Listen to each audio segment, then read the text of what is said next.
if I bleed tonight, if I am sad tonight, I don't have a job to find. And if I work tonight, if I'm so tired tonight, I'll fall asleep when I'm home.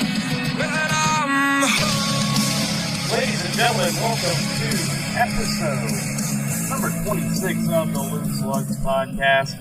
I am your host, AJ. With me, as always, is my co-host, Ryan. Ryan, how you doing? I'm hanging in there the best I can, AJ. Hopefully, we have a good show tonight, which I know we will. There's some things going on right now that going to keep a little private at this moment right now. A couple people know about it. So, but other than that, I can't complain, man. Man, you had a busy weekend, though, Sunday night, right? You had the pay-per-view party. Yeah, we had the first ever pay-per-view party over at the Rencola household. Yes, I'm calling it Rencola household.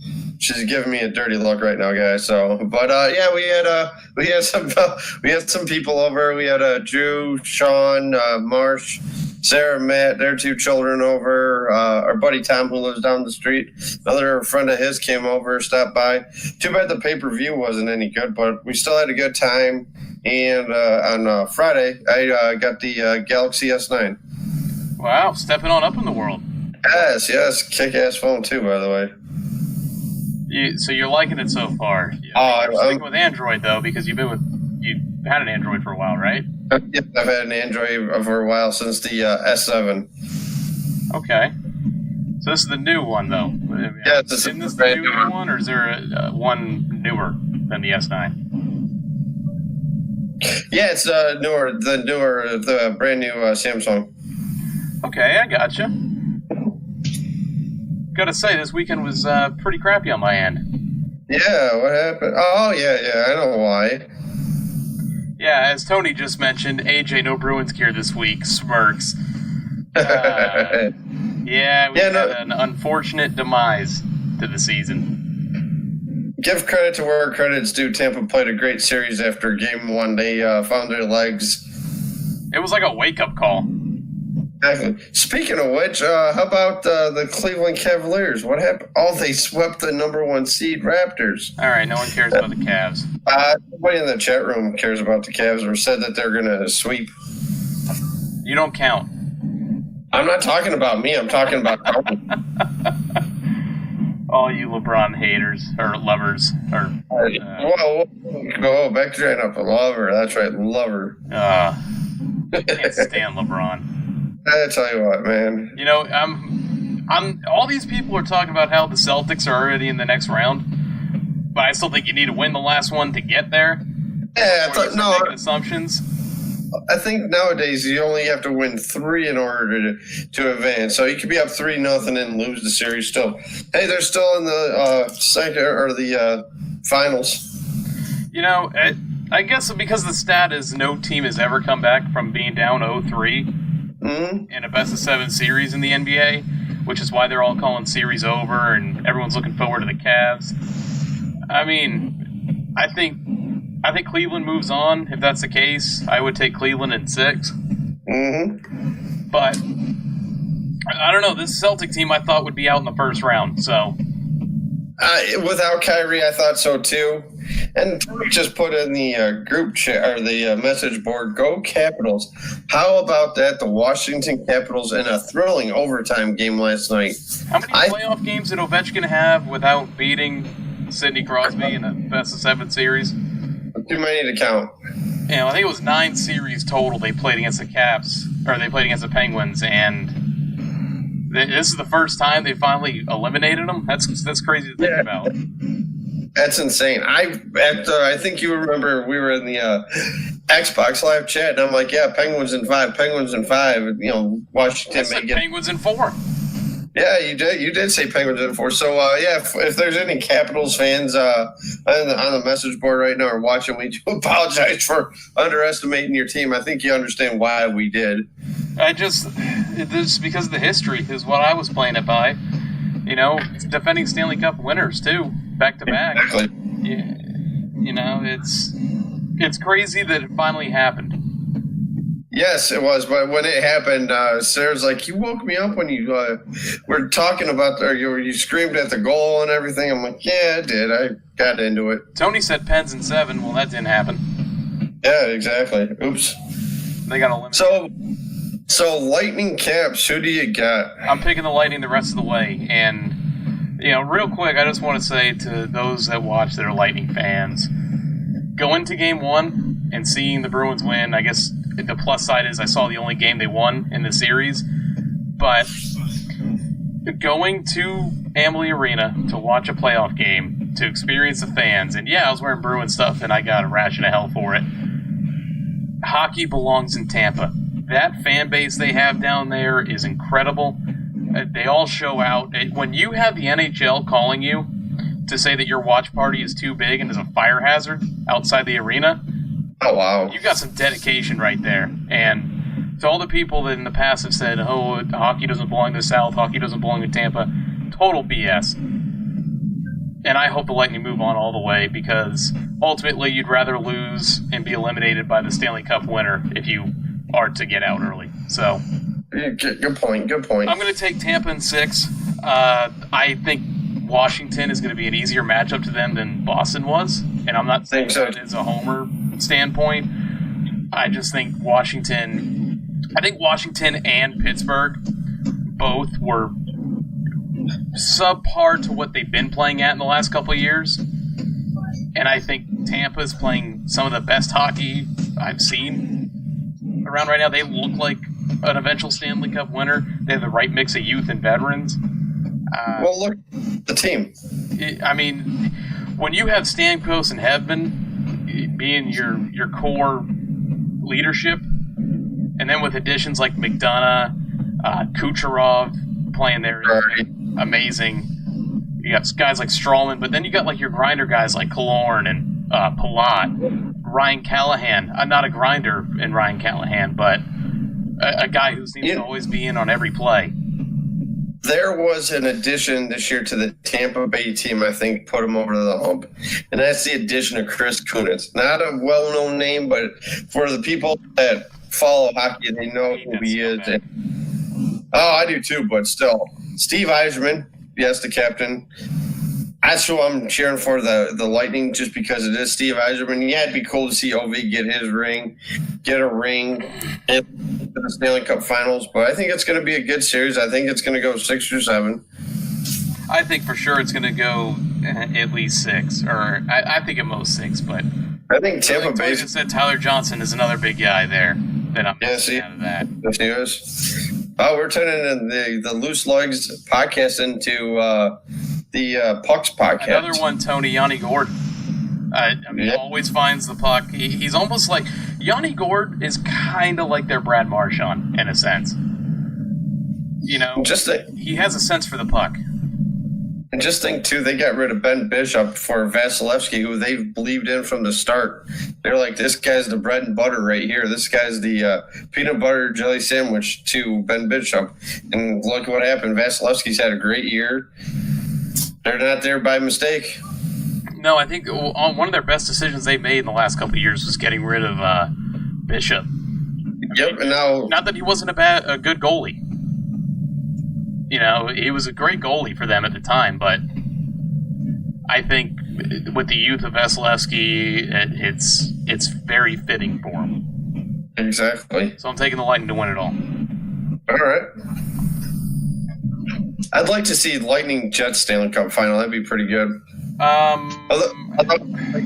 Last night. Oops. Tony, I did know that. Tony just said, did you know the Lightning are the only team left in the playoffs who won a cup in franchise history? I did know that because I'm thinking about it last night, looking at the teams that were left. I had thought about that. So, what about the Vegas Golden Knights? They've been around for a few years. That team down there. Yeah, the team has had lifelong fans. Yep, lifelong. We know a couple of them lifelong fans. Yeah. Freaking bandwagoner. Oh, man. So AJ, the weekend that was at Dover. The weekend that was Dover. You know what? Let's get right into gas and go here. We'll break it down.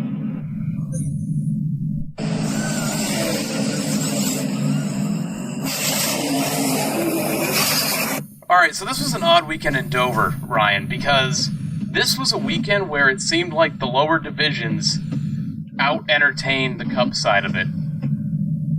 Oh, by a long shot. The race Saturday was, I say, top 2 or 3 races of the year so far. For me personally, from a personal standpoint. You know, we're going to go over the truck race first. We had the Cape World Cup Series at Dover. All series were at Dover. And I thought the Dover truck race was the best race of the weekend. Oh, the passing Sauter, Gregson for the win, bumping and banging off each other. That's what I like. I'm not going to mention about Stuart Friesen. Thank you, Kyle Ryan. Who won that one? Who won that one? Johnny Sauter. Got the Johnny Sauter shirt.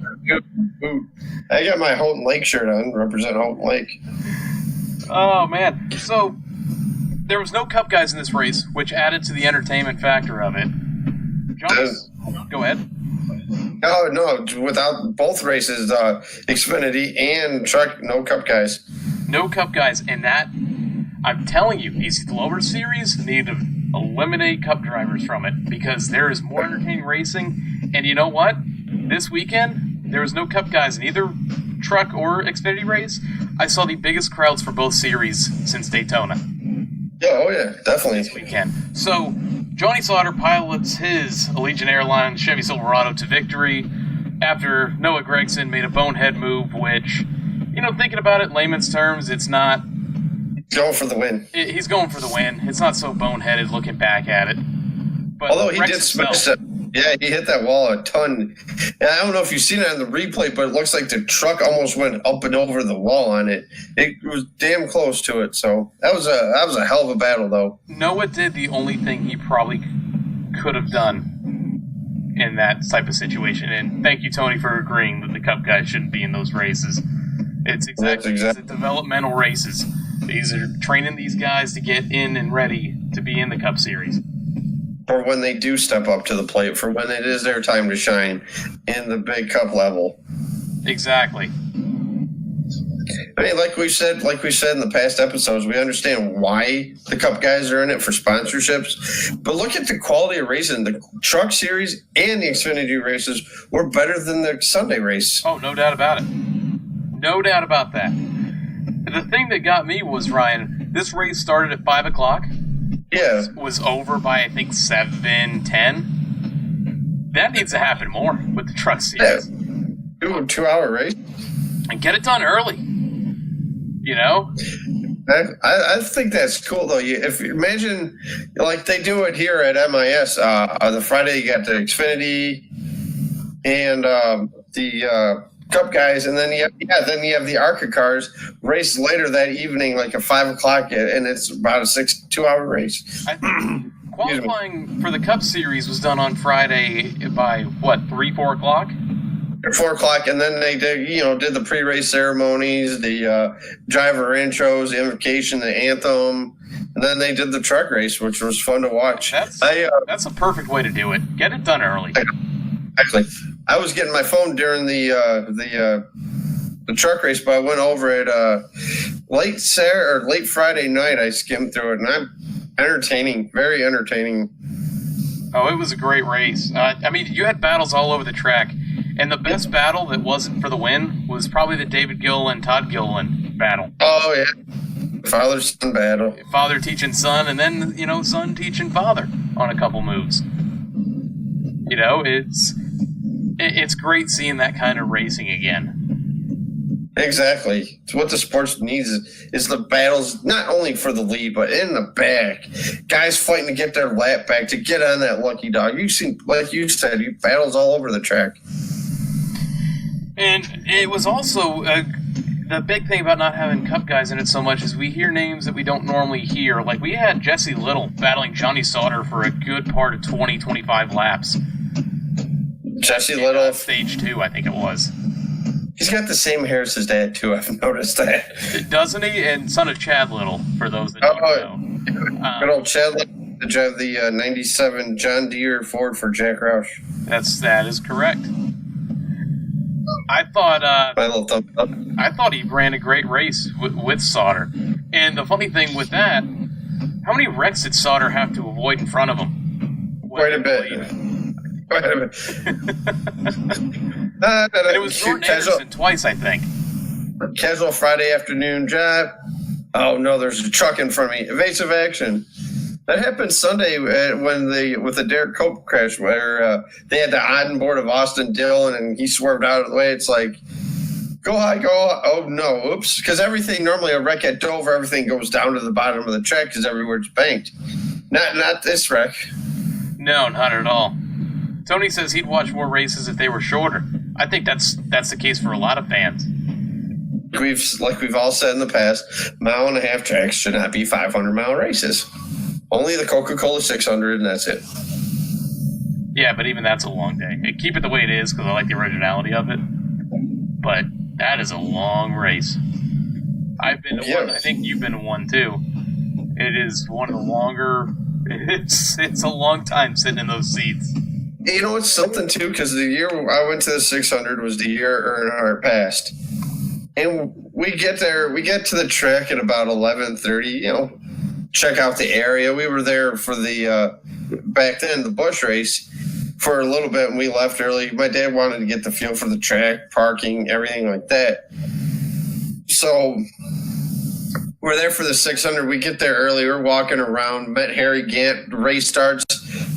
It was over just like that, the snap of the fingers. It felt like to me, like just because it was such a great time, people all around us were cool as hell. It just seemed like it flew by. But you watch them on TV, not so much.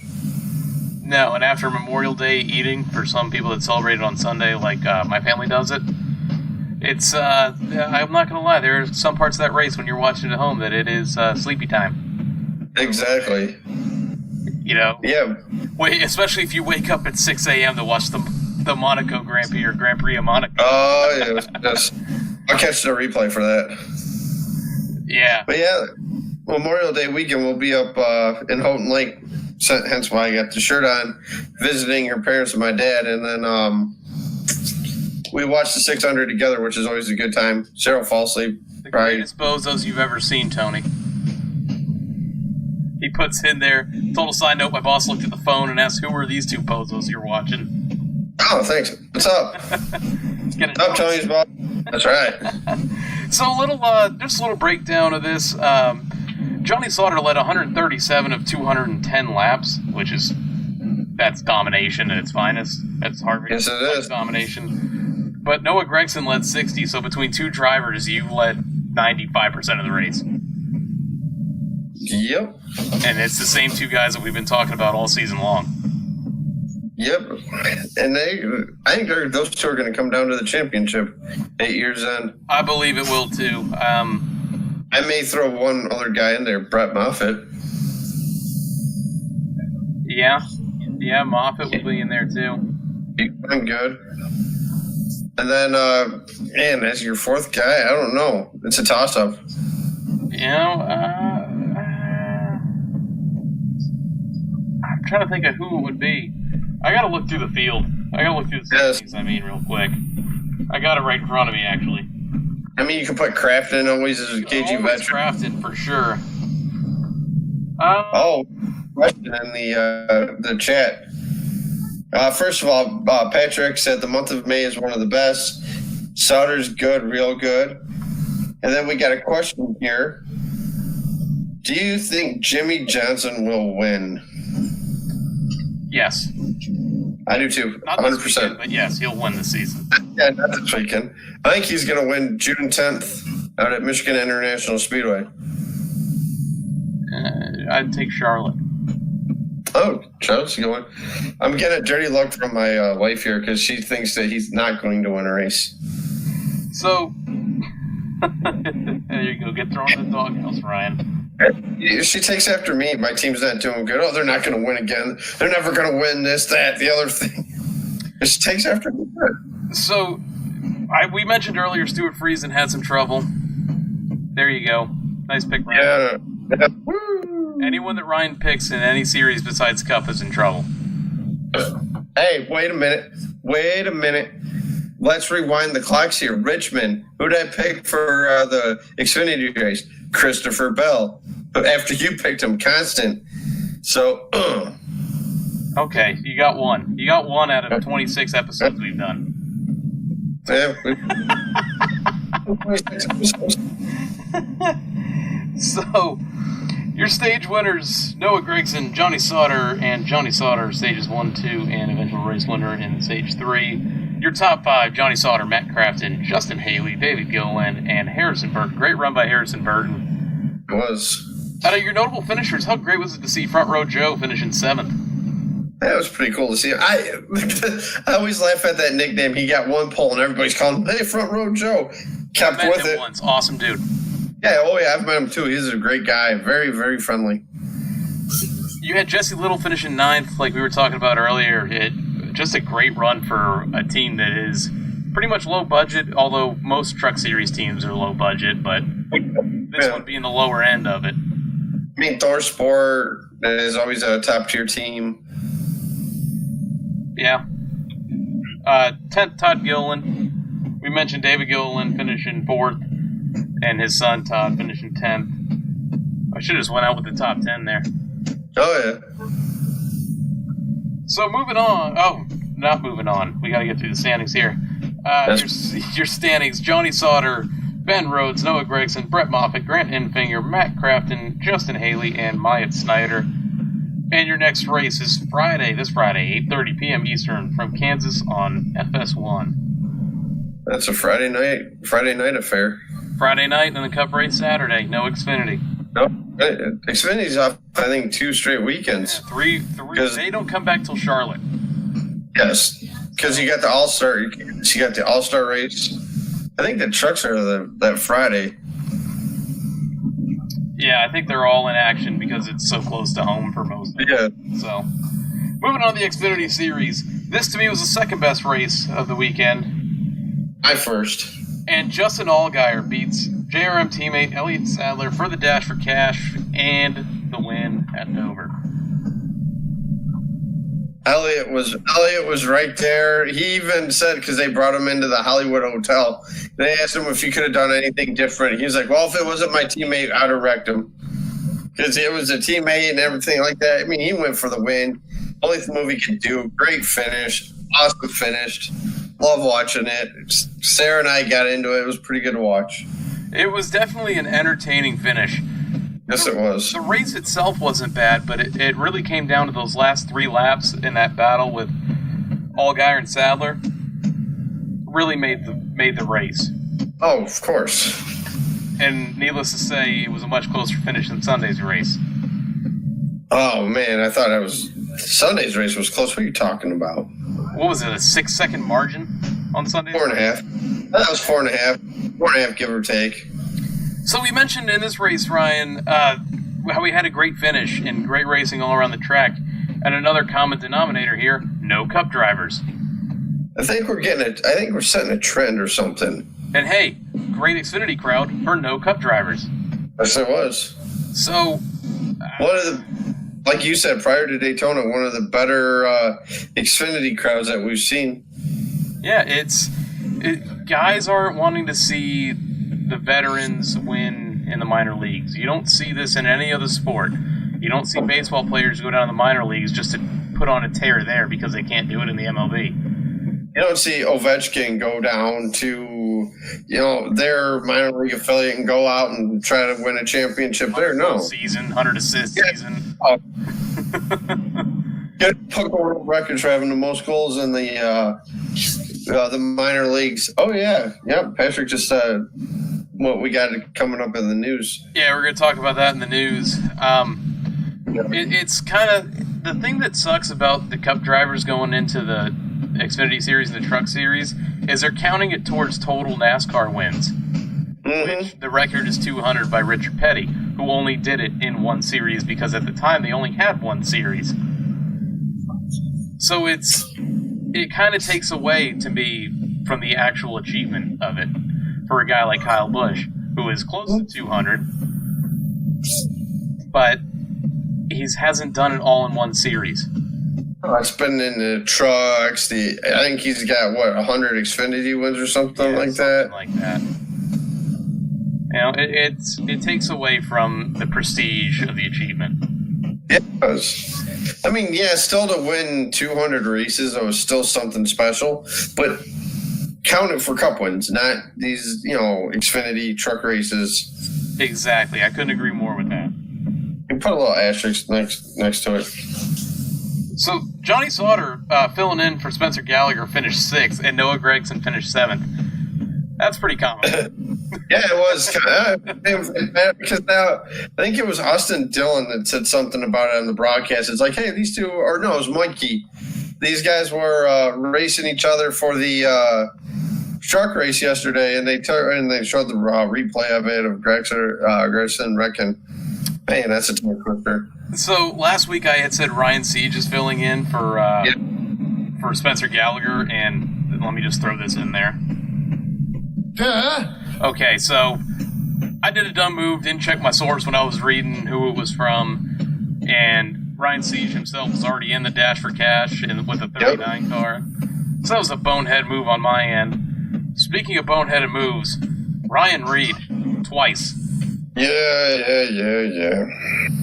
Who picked him? Once with Noah Gragson, once with Alex LeBay. And I must say, the reaction he got on social media afterward, it seemed like everyone was against him. Always are. Great plate racer. And I saw this from somebody, I can't remember who it was, put it up there, whether it be on Facebook or Twitter. Ryan Reed is the Xfinity version of Trevor Bayne. Could be. And then I also saw some other things that I'm not going to say on here because it's we're going to try to keep it PG. Not keep it PG, but not going to throw anything on anybody that they can't control. I get you. So, pertaining to a sponsor, I guess would be the best way to put it. Yes. But I know what you mean. Yeah, he got into Gragson, sent Gragson around, then he got into LeBay, and LeBay went around. Just not smart racing. We got a special guest in the background, Thor barking, so it's all good. It's all good. He gets excited and does this shake like there he goes again. So there he goes. Yeah, but we got like I said, we got a special guest. Hi, Thor. So talking to my dog. He's talking racing with us. He must be explaining his frustrations with the Cup race.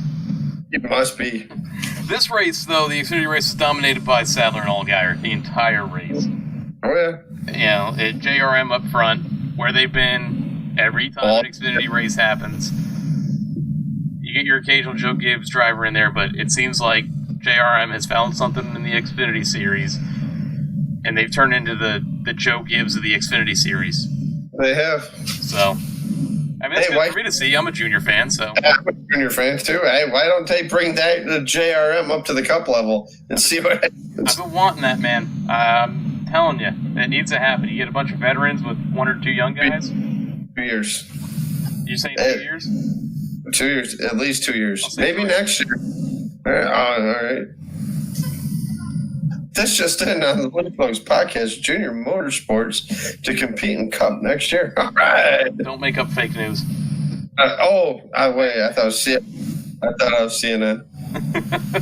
Your stage winners of this race, which, I mean, really, besides what we just talked about, there wasn't much more else other than the fact that it was great racing all around the track, which was a blessing for this weekend. Your stage winners, Stage 1, Elliott Sadler. Stage 2, Justin Allgaier. Stage 3, your eventual race winner, Justin Allgaier. Ryan, what were you going to say? Just like the truck race, Gragson won the first one, Sadler won the first one, and the eventual winner won the last 2 stages. And it's going to be a little bit different when we get over to the Cup side of things, but... Wait a minute. Oh, yeah, I know. Oh, man. Notable finishers for this race, Ryan. 11th was Ryan Truex. 12th was Jeb Burton, and 15th was Michael Annett. I threw the Michael Annett in there because I didn't even do the top 5 yet. What am I doing? Wow. I'm just jumping ahead all over the place. Well, we're getting excited for the top 5 now. The top 5, Justin Allgaier, Elliott Sadler, Daniel Hemrick, Christopher Bell, and Tyler Reddick. So I put Michael Annett in my notable finishers at 15th because man, for some reason, it just seems like that car doesn't have the same speed as the other 3 JRM cars have. I don't know if it's the crew chief, what it is. Maybe the net car is the tester car for future races down the line.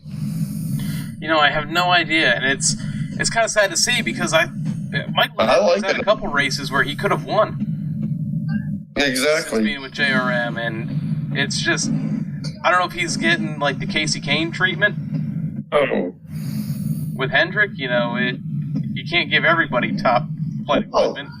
It's funny now how you mentioned the Casey Kane treatment.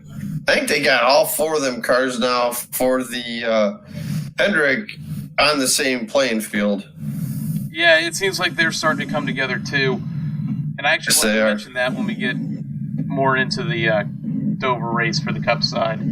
Oh, yeah. Real quick to finish this off, your standings. Elliott Sadler, Justin Allgaier, Tyler Reddick, Christopher Bell, Daniel Hemrick, Cole Custer, Brandon Jones, not Eric Jones. All right, yeah. X, Spencer Gallagher, which won't be up there long. No. Matt Tiff, Ryan Reed, Austin Cindric. And your next race, May 26th, 3 weeks in Charlotte. Yeah, 300-miler, too. That it is. Long race. Fun one to watch. So moving on to the Monster Energy NASCAR Kevin Harvick Cup Series at Dover. Kevin Harvick dominates Dover and takes that Jimmy John's Ford right back to where it's been all season long, right in victory. Well, my question to ask you, why did it take so long to get back into victory lane for the Ford? He felt nice. Felt like giving back to charity and letting other people play. Okay. All right. Yeah, that car was dialed in when they had that rain delay with 80 to go. I'm like, because where they have a shot at it, they're looking down the front stretch, and I'm like, I told Sarah, I'm like, they're going to call this race. I mean, granted, 80 to go, quick dry. They probably get it in because the daylight 8 o'clock now, almost 9 o'clock. And I'm like, they may actually call this. If they lose their check, they actually may call it. And I'm shocked that they didn't. Kudos to NASCAR on that aspect of getting the fans their money's worth. I don't know if they have the Air Titans because I was flipping back and forth between the Bruins game and the Rays. From what I saw, it was like in between periods, they dried the track and it was already back going. I was shocked. I think Mike Joyce said on the broadcast it was like a 41-minute delay, which isn't bad. Mile and a half, that all it's out, like we said, it's all banked anywhere, so the water runs right down off that track. Just get a little air tighten on it. I was watching Twitter. I'm like, the broadcast, they give you information, but Twitter is where it's at. They give you so much information. Oh, the air tightens are on. They're getting the track dry. Should be getting in the car 5 minutes, 6 minutes from now. Sure as hell, drivers back in the cars, and they've made their final pit stop, and the rest is history.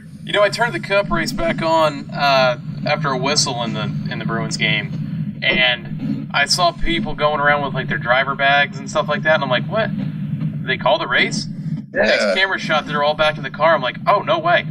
Yeah, exactly. I'm like, because it looked like the pit crew members were getting ready to get on out of Dover. All of a sudden, they had to get called back. They're coming back with their bags and everything.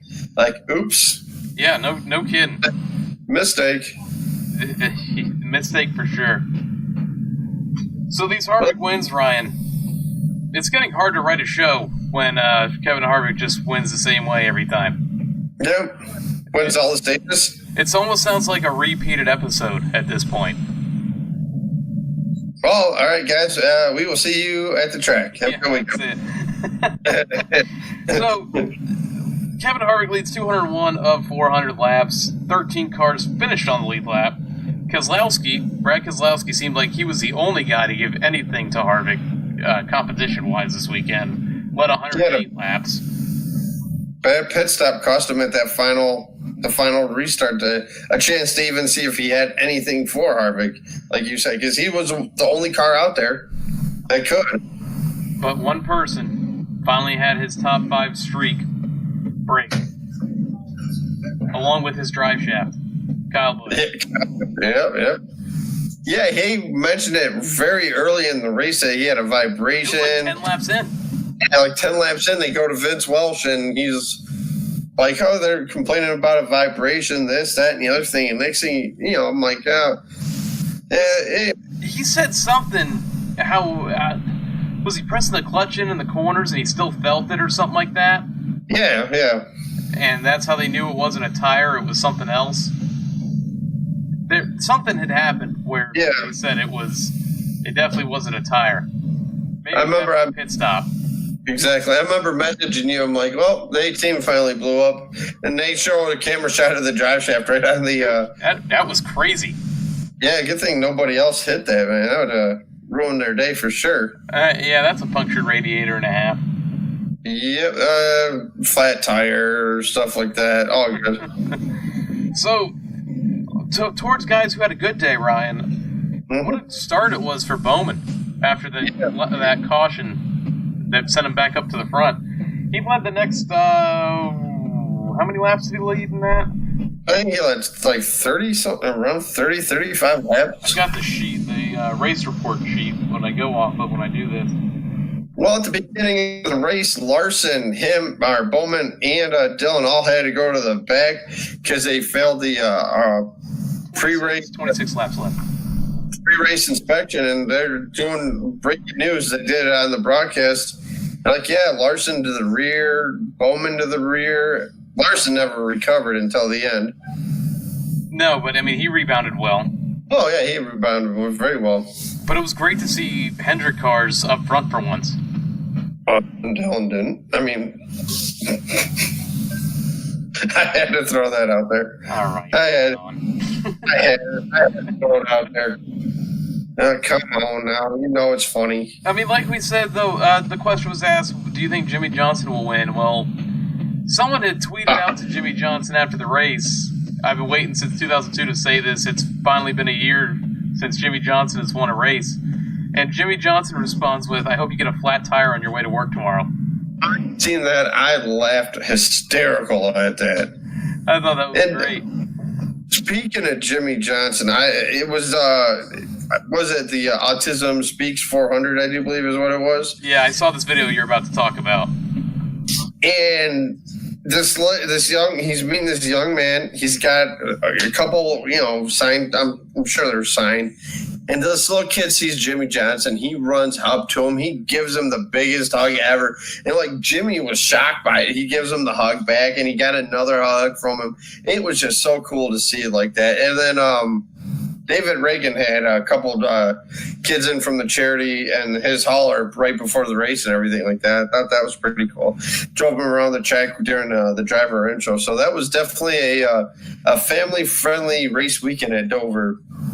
It was, like you said, it was awesome. It's awesome to see these guys come out of their element a little bit and give back, which they don't have to do. But it just seems that every weekend you see another driver doing something cool for a fan. And it doesn't matter who it is. We've seen Kyle do it a couple times. Yes. What these drivers are doing right now are making fans for life. And that's what keeps the sport alive. And I don't know if you noticed it when Harvick got the checkered flag. There was a young man. He gave Harvick the checkered flag. Harvick gave him a high five, and the NASCAR official was right there, gave him a high five and all that. That's cool to see right there. I think what some of these drivers know or are starting to learn is you're not trying to what's the word I'm looking for? You're not trying to accommodate the fan that's been there for years. You're trying to accommodate the fans that are just coming into it. That want to be. Well, the younger generation is going to keep the sport alive. That they are. So don't try to accommodate so much, the 20 to 50, 60-year-old range. Get that younger age, the 5 to 15-year-olds. 5 to 18, 5 to 19, somewhere like that.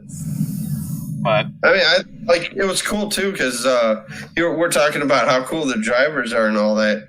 This is when Chris Buescher was racing in the Xfinity Series for Roush, and we're at the open house, and the drivers have been done for about 40 minutes, I'd say, but we're still walking around. Bush was just standing there in the middle of the museum, just looking at it.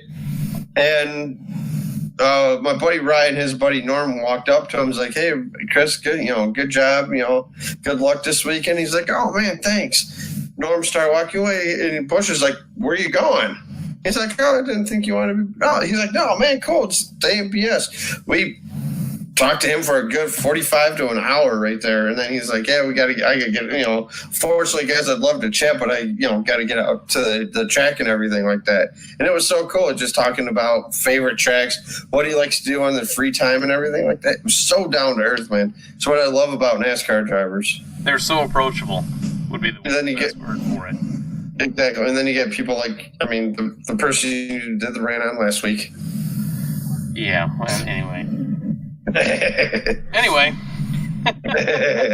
So, Ryan, I must have missed this part of it because when they were scrolling through the ticker, I saw that Ryan Newman and Paul Menard were multiple laps down.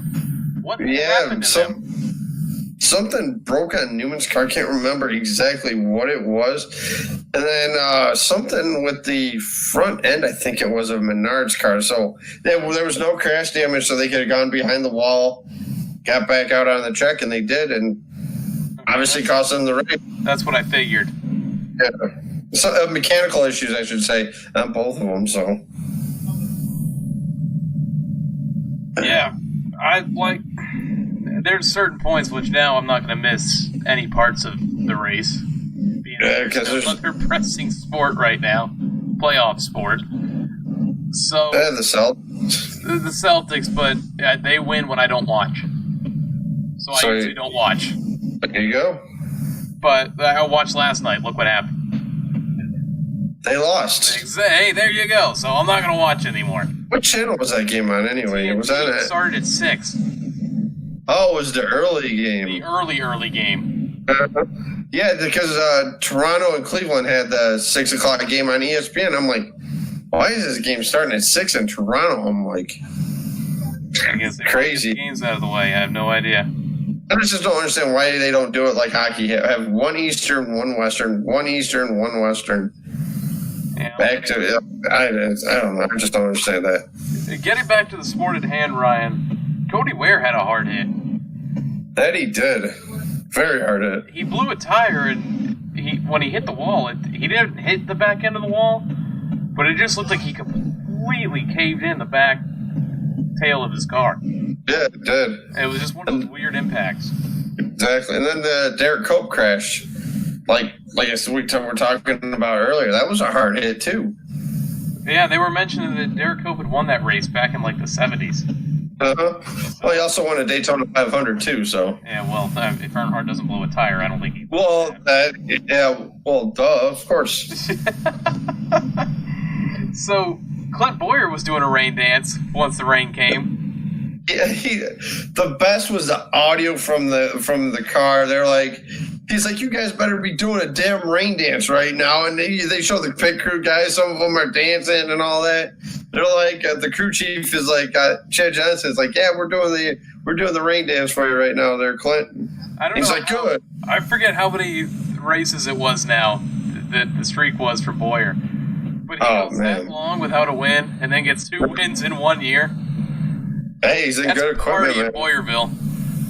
It is. And it's funny, too, in the interview, they're talking about Matt Yoakum was interviewing Boyer because, they're talking about golf swings. They did another charity thing Thursday for Autism Speaks. I forgot what it was for. They just did a charity golf outing, and they had Patrick Reed, the Masters champion, there. Was he wearing the green jacket? He was wearing the green jacket, yes. Of yes. course he was. He hasn't taken it off yet. That thing's got a reek. Oh, it probably take it off every now and again, I hope. No, he sleeps in it, guaranteed. Maybe shower in it, too. I don't know, so. If I wore a green jacket, I may take a shower in the damn thing, so. But they're talking about Boyer's golf swing and all that, because earlier in the pre-race, they showed Kyle Larson do a swing, and he shanked it. I think more than 10 yards, but it went right to his right, and they showed Boyer's swing, and they're talking about how Harvick's got the golf course in his backyard or the par 3, in his backyard, and I'm like, I'm just enjoying the conversation that these two are having with each other about golf. Like, racing wasn't even on their mind, and then Yoka was like, okay, we got to talk about the car. Because him and Harvick, since they were teammates at Childress, back and forth and all that. It's like, hey, I'm faster than you, I'm faster than you. And so if the rain happened, Boyer would have had one up on Harvick with the win. So I really thought when I saw the rain come that it was it. I did too. And honestly, I was happy for Boyer because I don't care if it's rain shortened. What, 300? Came out with 80 to go? Yeah, it was like 86 laps to go. So ran over 300 miles. It's more than what the Daytona 500 was that one year. That was. So, this is where we were talking about earlier, Ryan, with what we thought of the Cup race. It was pretty slow. What? Not much passing going on. Not at all. Yeah, I mean, there was no real decent battles that I can remember on track. Not really. Maybe the restarts were about as entertaining as it got. Just really slow. It lacked that dramatic feel to it. Yeah, I know there were people on both Fox and NBC's Facebook pages. There, people are like, "I'm tired of the stages. I'm tired of the stages." It's basically people are calling it. It's coming down to the stages, or what it sounds like. Why everybody thinks these races aren't entertaining. But guess what? The stages have been here for 2 years. They're here. Unfortunately, Ryan, last year I was a real big downer on the stage racing. I think if you don't have stage racing, Harvick's lapping more than all but 12 cars. Oh, I think there's only 3 or 4 cars left on the league lap if it's not for stages. So this is one of those seasons where I feel like stage racing is helping. Oh, yeah, definitely. It's bunching the field back up. It's giving people that may have a good car, but they had a bad pit stop, the air gun. We haven't heard about that lately, have we? No, we haven't. Maybe they finally fixed it. So, well, like I said, I'm glad there's stage racing. And I put the message out there. I'm like, people, if you don't like the stages, what are you going to do? Stop watching? Yeah. There's really not much you can do at that point. Exactly. Like I said, like you said, it's keeping these guys on the lead lap. Because like you said, there's only 13 on the lead lap at the end of this race? No. I think it was 14. 13 or 14 cars? 13 cars. 13 cars. He would have lapped almost the entire field. I agree with you. All right. Your stage winners, Kevin Harvick, and... Wait, let me guess. Go ahead. Kevin Harvick. No, right. Oh, man. I got it right. I did it. Kevin Harvick is... Dominating.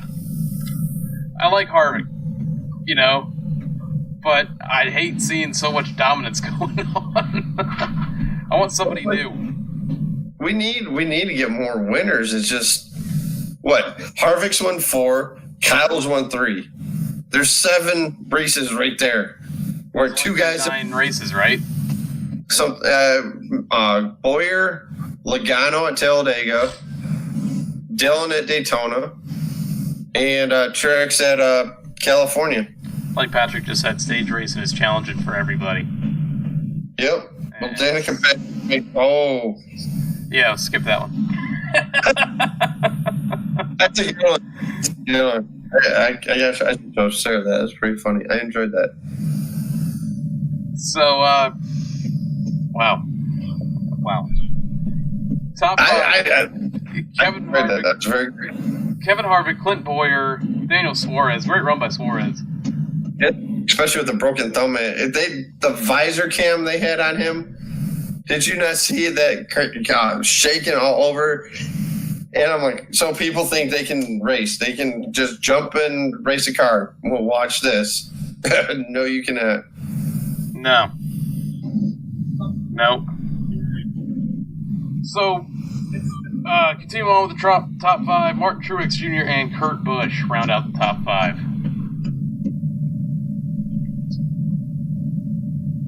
Yeah, good run for Kurt. Good run for Stuart. Hey, how about Stuart Hassel in general? I think all their cars finished top 11. I think Amarola was 11th. My notable finishers, 8, Ryan Blaney, 11th, Eric Almirola, and 14th, William Byron. I threw 17th, Casey Kane in there. Great run by LFR Racing. Hey, Ali's car, too. That was a cool-looking car this weekend. That it was. And very nice. Ali, so I thought it was cool. And 35th, I had to do it because I've never been able to do this as a notable finisher before. 35th, Kyle Busch. I was never able to do it before, so I'm going to take advantage of it now. So, Ryan, your standings here, and I want to add a key point to it after it. All right. Kyle Busch, Joey Logano, Kevin Harvick, Clint Boyer, Brad Keselowski, Kurt Busch, Ryan Blaney, Denny Hamlin, Martin Truex Jr., Kyle Larson, Eric Almirola, Jimmy Johnson, Eric Jones, not Brandon Jones, Alex Bowman, Chase Elliott, Ricky Stenhouse Jr. round out your top 16. My point I want to make is last week, 17th, was Austin Dillon. He dropped down to 19th this week. Uh-oh. Well, Daytona's coming up in July, so... Yeah, he'll win it. They probably will. So... I don't know. I know why they got it, the whole... the stage points matter. Look at this. You've won a race. Okay, you're guaranteed your spot. How many stage points does he have as a whole this year, I wonder? I'm curious as well. I don't think he got any last weekend. I don't think it's a lot of points. If he had any last weekend. Something tells me that person's Polish. I don't know. I had to hide it just because. Yeah. The whole point of the chat is. I understand. Keep it racing related. Don't be a dink. That's being. I thought it was funny, but not when we have like the chat displayed on our screen. Yeah. Oh, yeah. Yeah. I know what you mean, but all good. Yeah, I had to do it. So your next race is Saturday, 8:00 Eastern, from Kansas on FS1. And this is the Kansas season debut. He's coming out of retirement this weekend. That's Say that's good. I'm excited to see what he can do. What if he finishes like top 10 first race? Bye-bye, Trevor Payne. Yeah, bye-bye, Trevor. How about this? What about if he goes out there and wins? What if he goes out there and wins the race? What if he goes out there and wins the race? I don't think it's going to happen, but I'd say Trevor lost his ride for the rest of the year. Yeah. Well, I was talking to a guy at the Roush open house we went to, that apparently no matter what, Trevor's on for all the advocates. Well, that's his big sponsor that he brought to the table. So, all right, Ryan, what do you say we get into some news? Let's do it. We got some big news this weekend. All right, this is called Tire Rub. Let's do it. Left side. Pull this left rear fender out, left side. So as Patrick was saying before, the Truck Series is getting a new title sponsor in 2019. Camping World has expanded their partnership to include Gander Outdoors, so it'll now be known as the NASCAR Gander Outdoors Truck Series. It's a mouthful, but I do like the name Gander. Sounds pretty cool. I thought it, just like you did, I thought it was a mouthful. They'll find a way to abbreviate it, though. Probably not. Look at Montreal NASCAR Cup Series. Hey, if they can't say NASCAR Sprint and Cup, NASCAR Series. Yeah. Well, Rick Allen does NASCAR Cup Series. Doesn't say Monster. Well, we might find out here in a couple of years. Oh, yeah. So I think it's a good move, expanding the sponsorship that's been around like Camping World for a couple of years now. It's going to help. Oh, yeah. Not changing names so often. The Truck Series only had 2 sponsors ever, Craftsman and now Camping World. Yeah. Camping World's done a great job of sponsoring the sport. Always see advertisements everywhere you go. Yep. Plus, there's a Camping World by my buddy Drew and Sean's house, or their apartment, like less than a mile. Yeah, the couple by me as well.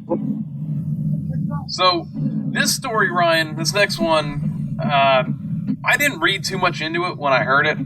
All right. The France family may be selling NASCAR to the Goldman Sachs. All right. A recent story came out saying that they have no intentions of doing that anytime soon. But the fact that it's making the news rounds, I guess, is newsworthy to put in here. I just don't read much into it right now. I don't read much into it right now, but maybe wait till the off season. The off season is when you're going to find out more. Yeah, exactly. That's true at all. Now, here is my question I pose to you, AJ. Do you think the fans family is running scared because they see the attendance down, that they want to get out of the... They're looking at it like they want to make a profit as quick as possible on it.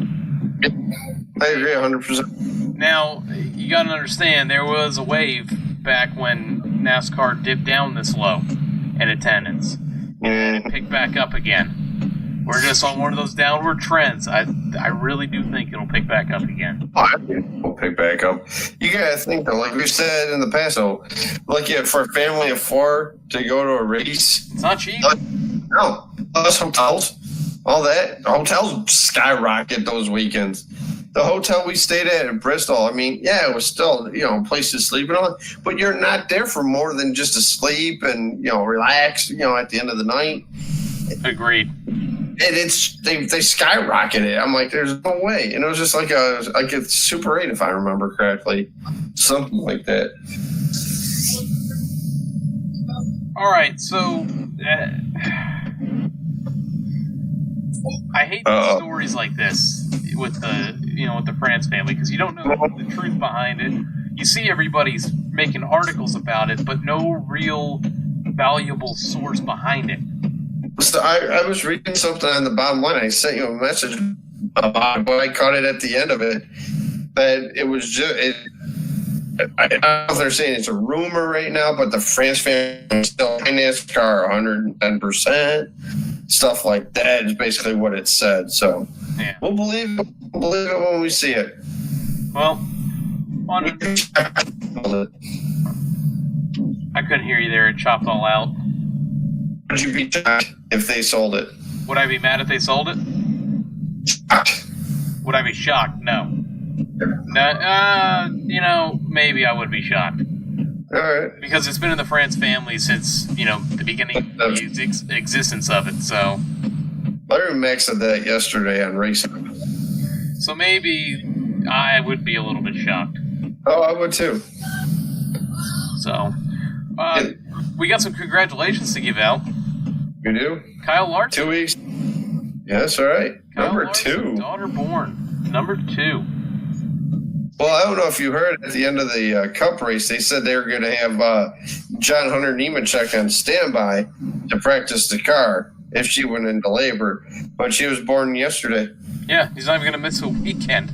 No, he's not even going to miss a week. He may miss some sleep, but he won't miss the race. That's perfect timing. That's Big Brother's pretty happy, so... Yeah, I saw that picture that they had posted. It's pretty cool.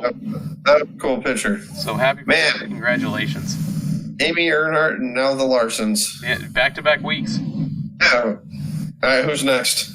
This one's a funny story. Oh, yes. So, I kicked out of it myself. When in NASCAR, when you're suspended, it means that you can't take part in anything at the tracks, especially for what this gentleman was suspended for.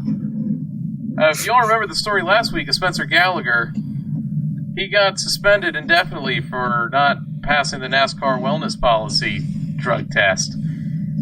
Well, Spencer decided that he was going to show up this week for the Charlotte test, the Xfinity Series, and NASCAR told him to politely leave. Yeah, I guess somebody tried to interview him. He didn't want it. He declined. He politely declined the interview. But I guess they had a spokesman say that he took it very lightly. He even joked at himself about it, though. What a bonehead. I was laughing hysterical. I'm like, oh, you've got to be kidding me. And I couldn't believe it. Really could not believe it. Oh my God, what an idiot. As Brett Griffin would say, what an idiot. And I think... Go ahead. I guess where's the team at on this? Like, hey, Spencer, you're suspended. Show up. Yeah, exactly. Well, maybe it was already. Maybe his agent told him to show up. I don't know. Oh my God. But I don't know. That was pretty funny. Because it was on NASCAR and NBC on their Facebook page, and what was I doing? I think I was just sitting on the couch, and I'm like, Spencer Gallagher shows up to Xfinity practice at Charlotte, even though he's suspended, asked politely to leave. All right, let me read in this. I was laughing. I want to know at what point they found him. Maybe. Told them, hey, what are you doing here? You can't be here. Like, who's ready to run? Yeah. All I can say, Ryan, all I can say. Apparently he didn't pass the second wellness policy exam. Oh, no, he did not. No, he did not. Man, yeah, let's show up and you're suspended. Oops. At the end of the year, Ryan, I want to take a biggest bonehead of the year poll. Ooh. And at this point in the season, if that doesn't win, I don't know what does. Maybe Danica State. That's up there too. But anyway, let's get into some social media. That does it for news this week. Let's go over some social media stuff. Alright, so we are up to 476 downloads on Podbean, iTunes, and Stitcher, 183 followers on Twitter, 58 likes on Facebook, 18 subscribers on YouTube. We had a huge spike in followers when PTM posted the tweet of our giveaway that we're doing. Once we hit 200 followers, we're giving away the Daytona program package. And real quickly, I'm going to rattle off names of people who followed us. Joshua Reynolds, Josh Wade, Proof Silver, Earthwater Racing, a cup sponsor of the number 23. Stadium C, Yep. Lori, Greatest Beard Ever, great name. Motorsports Latest, Rain on Race Day, Tom, Lawlamore, Jason Scow, Julie, Camo Cup Series. Thank you all for the follow. It was great to see that big spike. Like, that was crazy. Thank you. Thank you, PTM, for giving us that shout out there. Thanks to everyone who's been giving us a shout out. It's yes, thank you immensely. We love doing it. We hope everybody loves listening and watching. You know, and everyone that we're about to mention here in our podcast shout outs are huge supporters of the show, helping us get the word out every week. They've been nothing but awesome. It truly is a racing family that we have here. So our shout-outs include the Lap Traffic Podcast, PTM Podcast, the My Opinion Therefore Fact Podcast, the All Turns No Brakes Podcast, the Bump and Run Podcast, Right Sides Only Radio, the Motor Mouse and Criticast, NASCAR Opinion, and the Final Lap Weekly. Some places you can find us, right here on YouTube, actually, where we're streaming on right now.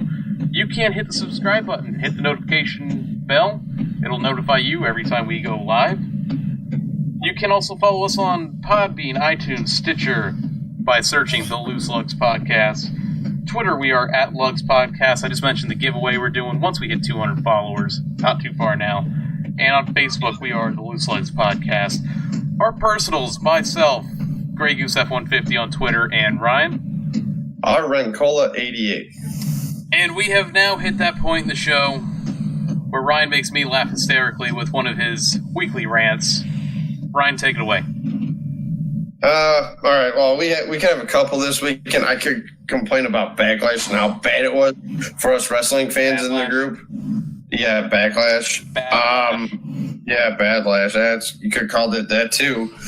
But no, it's the lack of competition this year. Still, it's Like it's just getting to me. It really is getting to me right now. Like you said, between two drivers, there's 7 wins right there between two drivers. The playoffs are maybe all messed up because of this right now. Understand why they do it. These stage points do help everybody. AJ's trying not to laugh right now. I can see it right now. But like I said, I don't know if it's the car, what it is. I know there's people out there complaining. I know there's crew chiefs out there complaining. But come on, guys. Like competition, I think is what's... And we're back up. So, like you were saying, Ryan, I don't think it's so much of the car. I just think we're finally finding out who the class of the field is. I mean, there's going to be that fluke win, Daytona. But there's going to be that fluke win in there somewhere. So, like I don't know, maybe a fuel mileage win. Case in point, Ryan Newman last year at Phoenix. Great call by the pit crew. Keep him out. He wins the race, makes it into the playoffs. Yeah, you're going to have those fuel mileage wins, I think, coming up here. Kansas being one of them. Michigan. Charlotte being one of them. The road courses always seem to come down to a fuel mileage gamble. Yep. So. And by the way, I have the countdown clock on. We are 5 Sundays I do believe from this Sunday, where Sarah and I will be at MIS, cheering on the 24, actually the whole 100 brigade, I should say. Yeah, what about the 9? I said the whole 100 brigade. Yes, I'll be cheering on Chase too. But speaking of which, our good friend Jeff was out at the Speedway yesterday and today, and you saw the pictures, right? I did not. He sent them as the group message. I think you were in there still. No, at least I thought you were. All right. But they got rid of between turn 1 and 2. MIS, you got that little gap between stands, and you got the 2. There's another set of stands. But they got rid of a whole section of grandstands to set up a luxury campground right by turn 1 and 2. And so they got rid of a lot more seating out now at the Speedway. I just saw a picture that Jeff commented on the track today. Okay, that's cool. Yeah, he was on the track, and then there's a picture of the grandstands they got rid of. The majority of the grandstands over there. Huh. That's cool. Yeah. That he was on the track and all that. Driving a big rig on the track. Well, since we're speaking of Kansas now. Yep, it's that time. It's that time to get into our predictions. Let's get into the white flag. Tight, keep looking the mirrors. In line with you, coming to the white. Only 2. All right, so as Ryan waves the imaginary white flag there. Thank you, AJ. The Truck Series, Ryan, Friday, under the lights, who do you got? Matt Crafton. You're taking the 88. I'm taking Noah Gragson in the 18. He's going to rebound this weekend. Yeah. Good pick. All right, going to the Cup Series now, Ryan. I am taking the 78 of Martin Truex Jr. Okay. And your sleeper? The number 12 of Ryan Blaney. Okay. I'm going to go the 22 of Joey Logano. My sleeper, Matt Kenseth. What? Wow. Yep. If he wins, he's not a sleeper. I still would have done good in the pick-em. It doesn't count if he wins now. My thing is, he's coming back. He's pissed off at Joe Gibbs Racing for letting him go. Understanding now that there's a youth movement in the sport. But he's going to come back and show these guys, hey, this is what you're missing out on right now. He's going to wreck Eric Jones as soon as he gets to him. No, he won't. It's a joke, Ryan. you never know. He did wreck Joey at Martinsville. Joey deserved it. Oh, that was hard racing. That was hard racing with the whole Logano thing. That was hard racing. Well, I mean, you have a good pick there with Logano because Logano seems to Kansas seems to be one of his tracks he does very well at. Mm-hmm. I was going to pick Jimmy Johnson until you finally won, but I can't do that, so. Well, I picked Truex because Kansas the last 2 years, he seemed to have won a couple. He hasn't seemed to have won a couple races. He has won a couple races there, but he just is so dominant when he gets these 1.5 miles. I'm just going to stick with Truex here. I think it's a safe pick. And then Ryan Blaney finished 4th last year in this race, and that was with the Wood Brothers. I'm going to take him here as a sleeper. So we got 2 Penske cars. That we do. I'm surprised none of us took Kevin Harvick. No, not taking Harvick here. It's a safe bet, though. It's always a safe bet when you pick Harvick this year. He's my sleeper pick. So Sleeper. Well, speaking of sleepers, how about we get on out of here? Go ahead. I was just going to say thank you to everyone that showed up tonight, tuned into us live, and commented with us. Tony, Patrick, everyone else who didn't say anything, but still came in and listened to us. We appreciate it. Thank you. Thank you to all our new followers. Thank you to all the podcasts that have been helping us out. And it's time for Kansas, Ryan. So let's get with it. Saturday night under the lights, guys. I hope everybody has a great week. Hopefully my situation I'm going through works itself out. Just if everybody could say a little prayer, to my family, please. Guys, we will see you all at the racetrack. We're in Kansas. You know what that means. Time to get some good barbecue and some good racing. That's right. All right.